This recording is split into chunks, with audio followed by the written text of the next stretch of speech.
Hello, everybody. Welcome to My Village Well podcast. My name is Michelle Francois Welsh. I'm so glad that you're here because you are about to be introduced, if you haven't met her already, to an amazing human who has come into my orbit. I feel super duper lucky that she's come into my orbit. Welcome to Shana McLean Moore, Yes. who is a speaker. She's a coach. She's an author. She is a gatherer of people. She's a person who likes to gather and empower folks. And I have had the opportunity to be in circle with her at her GG. She's the founder of the GG's event and have found myself to feel so at home in her presence. And so, Shanna, I just want to say thank you for being here. Thanks for saying yes to come talk on the pod. It is my absolute pleasure. Like I spotted you from the very first meeting you came to. I'm like, oh, this girl's energy. I need more of it. So I've already enjoyed our walks and talks. Could talk to you for days.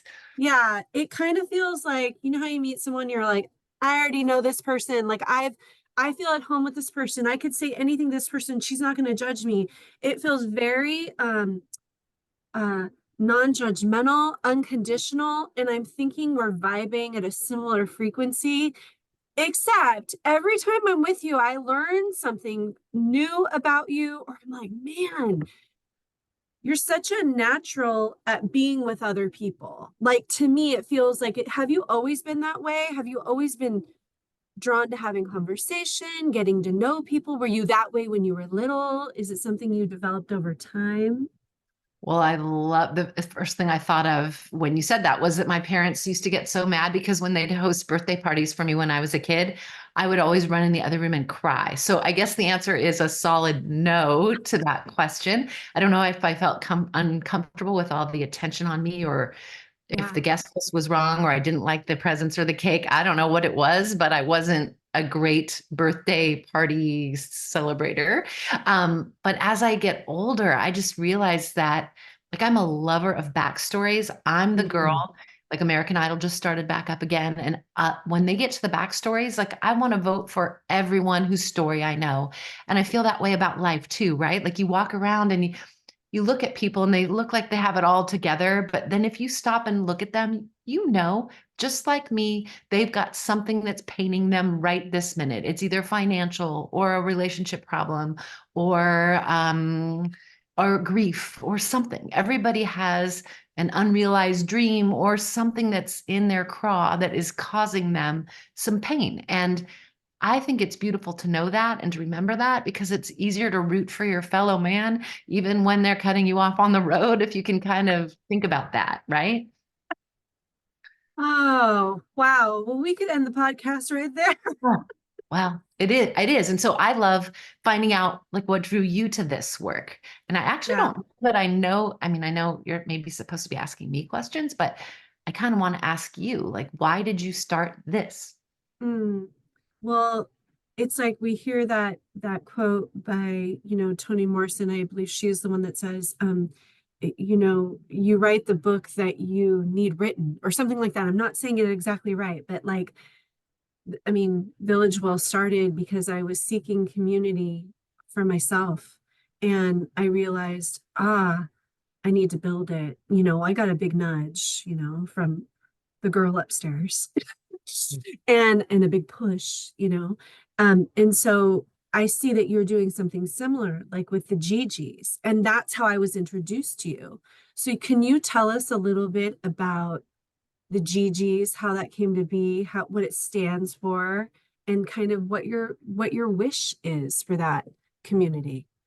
Okay, why it's making me emotional right now, I'm not really sure. Oh, Talk about this a lot, but my mom died of Alzheimer's about a year ago, yeah. and I was a student of hers, her whole life, well, part of her life that I was a part of. And I just watched this really vibrant, engaged woman just kind of slowly fade away. And I know, like from studying the causes of dementia, or at least the things that can help prevent dementia, that it is so important for us to stay engaged with people, to have connections, and to have a sense of purpose. And so after my mom passed, I had a lot more time on my hands because I was one of her primary caregivers. And Mm, I thought, oh my gosh, like my grandma died of this disease. My mom died of this disease. Guess mm, who's next in line? Oh my God. Like I want to make sure I'm doing all the things, taking care of my physical health, my blood sugar, my blood pressure, all those things. And I want to make sure that I stay connected and engaged in my community. And I already see that as I get older. I'm 56 years old. A lot of my friends are talking about retiring out of the area when the time comes. Some I've already left. And I think, ooh, this is what happened to my mom. Like her friends moved away and she didn't replace the void in her life and then slowly backed away from volunteer work in her later years. And I thought, gosh darn it, I need to do everything I can to keep myself in this game and not only for the practical reasons to avoid dementia, but like for my own well-being as far as happiness. Like I love women. I love women's stories. I love the honesty the women I meet mm, share. I love the vulnerability as we sat around the circle of the last Gigi's meeting. People that didn't even know each other were sharing like some of their medical challenges that they're finding solutions for and how to live a healthier life. So mhm. for all of that, like I want to be well in every way.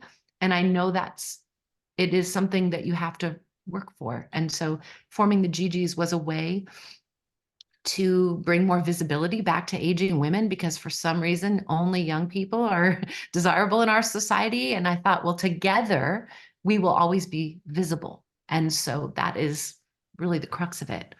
Absolute. I mean, you hit on so much just then. I love how you said you're a student of your mama. As we do, we take notes, right?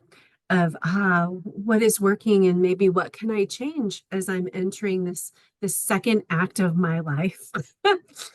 Yeah. And how to like, I don't know about you, but as far I can look at my own like upbringing and I'm like, oh, okay, so like graduate, get a college degree, okay, check, get married, check, okay, have the babies, check, okay. You're so busy like helping everyone around you, and then all of a sudden the babies are grown and flown. Maybe friendships have sort of that held you together with your kiddos have now sort of, gone onward and elsewhere. Yeah. And you're left kind of with this space of like, who am I now? Who am Yeah. I now? Who am I called to be? And what you're saying about not only gathering in community, but also volunteering. Oh my word, there's no way to raise the vibe quicker than being of service to others. Yes, absolutely. And to do that with friends is just like kind of a double bonding experience. Like you're doing something Mhm. good, but you're doing it together, which I find really rewarding too. Yeah, we were talking before we got on the call about putting yourself out there. Yeah. I don't know if it was like turning 50 or what. I'm all, guess what, everybody? It's my fucking turn. Yes. And Yes. the twins like graduated college, and I'm all, oh my God, two down, three to go. I'm 50. Like, it's the first time like I took a red eye flight. I traveled across the country to go to a writing retreat in Martha's Vineyard. What? Oh, I Like love that. I didn't had even know spent, that. oh yeah, had first time I had spent that much money on myself, all of these things of putting Yes. ourselves out there. So for you, what does that mean to put yourself out there? Like, what have you done recently where you're like, oh my gosh, I'm doing this thing? Yes. I love doing that.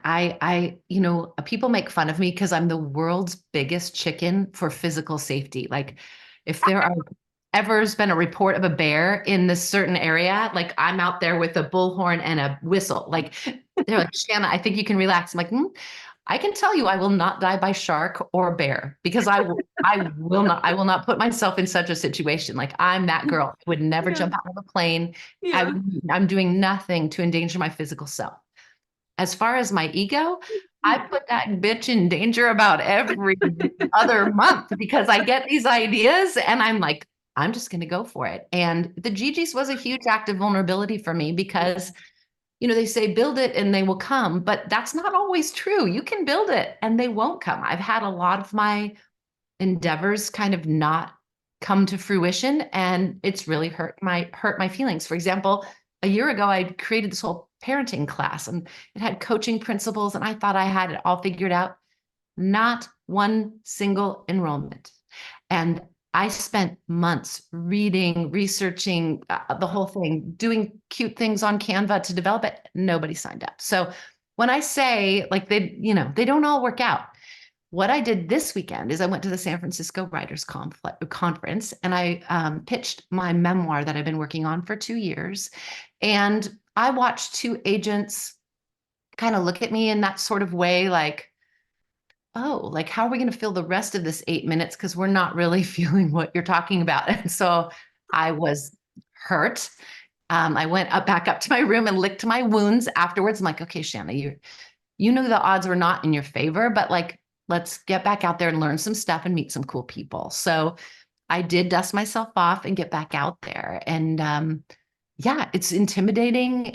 I went by myself, which is not a big thing for me. I believe there's safety in numbers. So I'm always, hey, let's go do this together. But I did it by myself. At 56 years old feels like a brave thing to do, especially when Yeah. it didn't go the way I wanted it to. But I'm still writing. I still see the value of my story. It may not be published by Simon and Schuster, but it doesn't mean it won't be published. It just means I want to slow down, spend some time to get the kinks worked out, and then it'll see the light of day one way or the other. But anyway, I find that invigorating. I came home tired, but also excited. Oh, we call that exhilarosted. Yes. Oh, I love that. The front Yeah, end, I've heard the front end referred to as skited, where you're scared and excited. I love that. Yeah, my girl Glennon Doyle says that. Oh Ross man. said that's exactly where I am today. But then I kind of perked Yeah. up. I know I got to talk to you. So Well, and that's a masterclass right there in resilience and vulnerability. Because first of all, there's so much to be said about your all. I'm gonna go pitch this like memoir, my heart work that I have exactly. been working on for 2 years. And then they're just like, uh-huh, what else? And you're like, oh man, I Yeah. could leave. I mean, you had options. You could have taken off. You could, nope, licked my wounds, came back down, was open to learning, realized one way or another it will see the light of day, one way Absolutely. or another. Absolutely. And I'm still better for it. I got clarity. Okay. I went there thinking I could be traditionally published, I could be in indie published, or I could be self-published. And then it's like, okay, well, it's either indie or self at this point. Okay, that's clarity. I'll take it. That's clarity. I'll take it. So in that too is the opening to it, to acceptance and surrender. I mean, there's so much there. Okay. And the part about going by yourself, girl, I'll say this, like going by yourself means you get to eat your own snacks. You don't have to ask anyone else, like, how are you doing? How was your experience? You just get to nurture you Yeah. and work it out in your own timeline. I love doing shit by myself. Do you? I need to do better because my big thing is I am a 5-year-old at heart when it comes to like having a meal and going down to breakfast, lunch, or dinner and having no one to sit with. But of course, Oh, I met friends and I was vulnerable with them, and now I have new friends that I've already messaged since I got home. So it worked out, but it's scary. It's scary to sit down at a table and sure. hope that someone will like your vibe and want to talk. It's scary, but in the end, it was worth it. Oh my gosh. Isn't that so true? It's like it doesn't matter how old we are. We're like, if I say, may I sit with you? Yeah. What Yeah. if I I say mean, no? I know. Or if they just kind of ignore you, or anything could happen. But I don't know. I still feel like like the wins are so much better than the scary moments. So I think it was worth it. When would you say the last time you put yourself out there in a kind of scary, vulnerable way was? Scary, vulnerable way is when I enrolled um in a 6 month, it's currently happening now through the month of July, wild writing training teacher course where like I don't know a soul. Um, it's a huge commitment in resilience as far as the length of time. And I know that I'm going to be cleaved open in ways through the writing. Um, and so for me, I'm like, this is right. I know that when I take that time to do it for myself to fill up, I can then pour out to others. And I mean, part of the training is to then not only meet once a week in class, but to also meet outside of class with a small group.